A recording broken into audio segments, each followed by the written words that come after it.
And I recall there was a previous provincial election where one of the parties actually created a video where they showed their opponents standing up to vote against something that was politically popular, and made sure that a lot of people in this province saw it. So you could see kind of that strategy.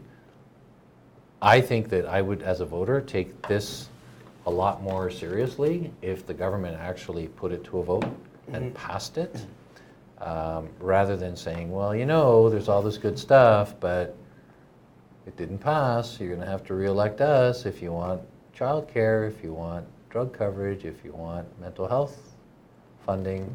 I think they're going to put it to a vote and force the others. Andrea Horwath said last week she's voting against it. She hadn't obviously seen it, yeah. But such as it is. And when Sousa said that it would be a deficit, a lot of people decided it was a bad budget.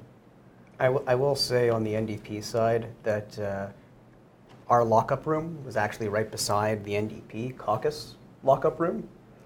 And every time Andrea Horwath came into the room, there were loud cheers for her and for the position that the NDP was taking, but also the fact that they felt like they kind of won.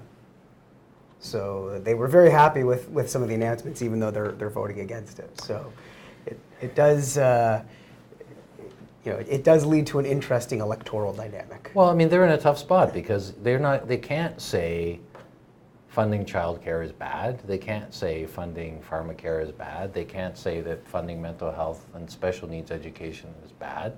They have to say those things are good. So then all that's left to them really is to get into the details. You know, why is it starting in 2020? Why can't it start in 2019?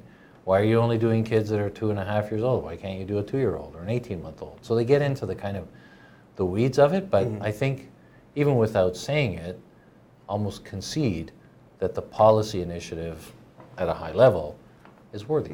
Yeah, for sure. Right? So they really can't. And I remember there's this thing that they kind of float these things out there, and then the Liberals announce them, and the NDP takes, I think, solace in going to people, they stole our idea.